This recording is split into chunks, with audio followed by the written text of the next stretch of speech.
آج شب برات کی مبارک رات ہے، تو آج جو عورتیں حیض کی حالت میں ہیں، جن کو پیریڈ ہوئے ہیں، ظاہر سی بات ہے نہ وہ کوئی فرض نماز ادا کر سکتی ہیں، نہ کوئی نفلی نماز، اور نہ ہی روزہ رکھ سکتی ہیں۔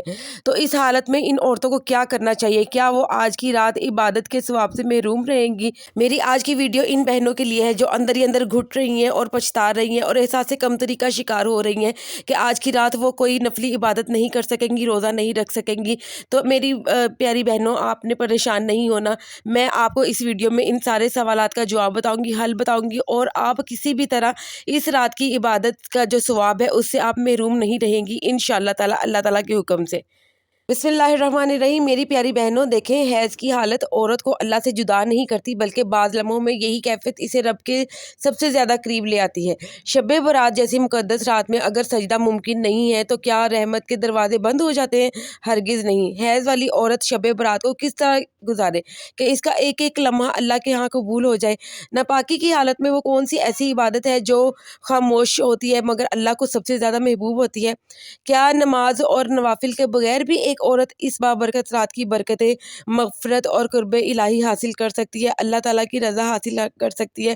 اکثر عورتوں کے دل میں یہ سوال ابھرتا ہے کہ جب حیض کی وجہ سے نماز، نوافل یا قیام ادا نہ ہو سکے، روزہ نہ رکھ سکے، تو کیا ہم شب برات جیسی مقدس رات کی برکتوں سے محروم ہو جاتی ہیں؟ یاد رکھیے گا میری پیاری بہنوں، اللہ تعالیٰ نے عورت کو کبھی بھی کسی حالت میں اپنی رحمت اور قربت سے محروم نہیں رکھا، بلکہ اس نے ہر کیفیت میں عورت کے لیے بندگی اور اجر کے دروازے ہمیشہ کھلے رکھے ہیں۔ اس ویڈیو میں آپ کو نہایت آسان، تسلی بخش اور دل کو مضبوط کرنے والی چیزیں بتاؤں گی، چیزوں کے ذریعے اپنی بات جو ہے وہ واضح کروں گی کہ حیض یا ناپاکی کی حالت میں عورت شب برات کو کس طرح اللہ کی یاد میں گزار سکتی ہے، اور وہ کون سی عبادت ہے جو اس حالت میں اللہ تعالیٰ کو سب سے زیادہ محبوب ہوتی ہے۔ میری پیاری بہنوں، اس موضوع کو بہتر طور پر سمجھنے کے لیے ایک حکمت آموز بات سمجھ لیجئے، ایک واقعہ سن لیجئے۔ ایک دفعہ حضرت علی کے سامنے یہ سوال کیا گیا کہ وراثت میں مرد کو 2 حصے اور عورت کو 1 حصہ کیوں ملتا ہے، حالانکہ اسلام تو انصاف کی بات کرنے والا ہے۔ حضرت علی نے اس سوال کا بڑا پیارا جواب دیا ایک مثال کے ذریعے، تاکہ لوگ آسانی سے بات سمجھ سکیں۔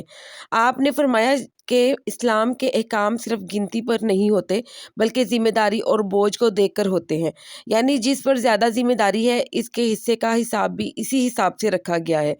بلکہ اسی طرح اگر ہم حیض کے معاملے صرف اوپر سے دیکھیں تو غلط باتیں ذہن میں آتی ہیں۔ حقیقت یہ ہے کہ حیض عورت کے لیے اللہ تعالیٰ کا بنایا ہوا ایک فطری نظام ہے، یہ اللہ کی رحمت اور حکمت کی نشانی ہے۔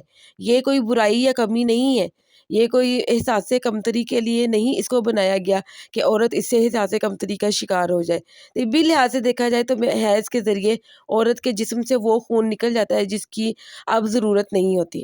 اگر یہ خون جسم میں رہ جائے تو بیماریاں ہو سکتی ہیں۔ اس طرح حیض عورت کے جسم کی صفائی کا ایک قدرتی طریقہ ہے جو اللہ نے خود بنایا ہے۔ ماشاءاللہ، بڑا پیارا نظام اللہ تعالیٰ نے بنایا، سبحان اللہ۔ اسلام نے حیض کو شرمندگی یا گناہ نہیں بنایا، بلکہ اسلام نے صاف صاف بتایا کہ حیض عورت کے لیے ایک فطری مرحلہ ہے جس میں اسے گھبرانے یا خود کو کم سمجھنے کی ضرورت نہیں ہے۔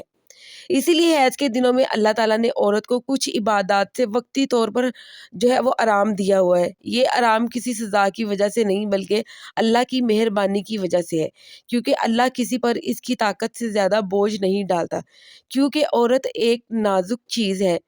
قرآن پاک میں اللہ تعالیٰ نے فرمایا کہ حیض ایک تکلیف کی حالت ہے، یعنی اللہ خود مانتا ہے اس بات کو کہ اس وقت عورت کو درد اور کمزوری ہوتی ہے۔ اس کا مطلب یہ ہے کہ حیض عورت کی کوئی غلطی یا گناہ نہیں بلکہ ایک مشکل وقت ہے۔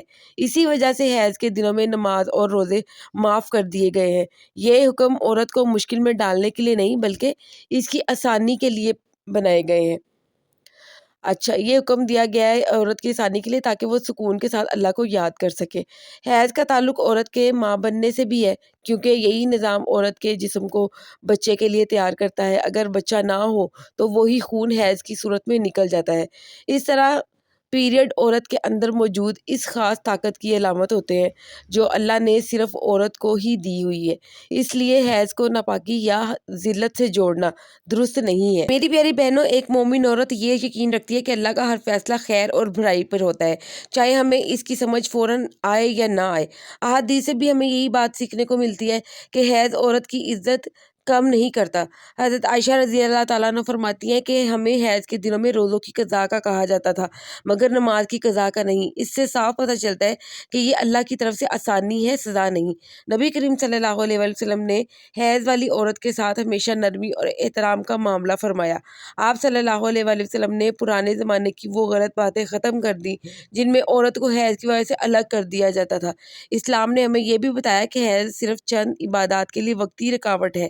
اس کے علاوہ اللہ کو یاد کرنا، دعا مانگنا، استغفار کرنا، درود پڑھنا، شکر ادا کرنا اور نیک نیت رکھنا ہر وقت ممکن ہے۔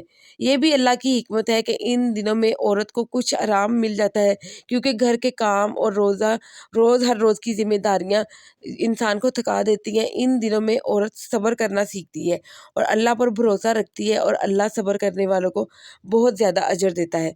نبی کریم صلی اللہ علیہ وسلم نے فرمایا کہ مومن کو اگر کانٹا بھی چبھ جائے نا تو اللہ اس کے بدلے گناہ معاف کر دیتا ہے۔ تو سوچیں حیض کی تکلیف پر صبر کرنے والی عورت کا اجر کتنا بڑا ہوگا۔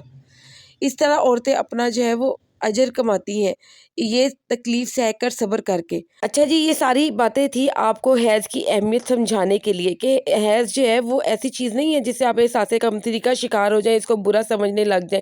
اب میں آپ کو وہ عبادت بتانے لگی ہوں جو آپ حیض کی حالت میں کر سکتی ہیں، نوافل نہ پڑھنے کے باوجود، عبادت نہ کرنے کے باوجود، روزہ نہ رکھنے کے باوجود بھی آپ کو ثواب ملے گا انشاءاللہ۔ آپ نے کرنا کیا ہے میری بہنوں، ابھی مغرب کی اذان ہونے میں بہت زیادہ وقت ہے، یعنی کہ شب برات شروع ہونے میں بہت زیادہ وقت ہے، تو آپ کیا کریں، ابھی سے آپ چلتے پھرتے درود پاک پڑھنا شروع کر دیں۔ آپ کچن میں کام کر رہی ہیں، آپ بچے کو سنبھال رہی ہیں، آپ کپڑے دھو رہی ہیں، آپ کوئی بھی کام کر رہی ہیں، آپ کے پاس وقت نہیں ہے، اور یہ سارے کاموں کو کرنے کے بعد جب رات کو آپ تھک جائیں گی، پھر آپ کے پاس بالکل بھی جو ہے وہ ٹائم نہیں ہوگا کہ آپ کسی اور چیز کے بارے میں بھی سوچیں۔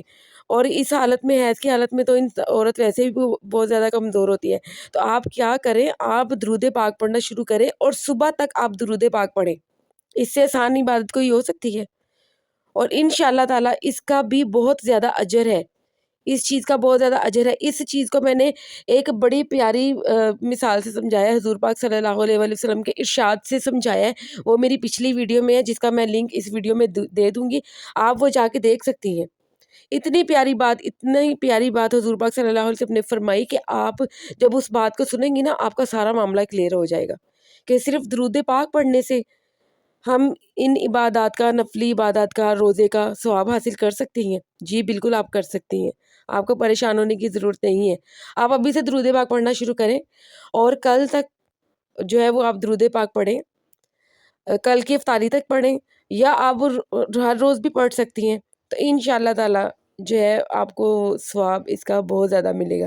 میری پیاری بہنوں، آپ نے پریشان نہیں ہونا، درود پاک پڑھیں اپنے لیے، اپنے اہل و عیال کے لیے، اپنے تمام خاندان والوں کے لیے، اپنے شوہر کے لیے، بچوں کے لیے، ماں باپ کے لیے، سب کے لیے، اپنے عزیزوں کے لیے دعائیں مانگے، ڈھیر ساری دعائیں مانگے، اپنے لیے دعائیں مانگے۔ انشاءاللہ تعالیٰ اللہ تعالیٰ بہتر کرے گا، اور آپ سب کو شب برات کی بہت بہت مبارک ہو میری طرف سے۔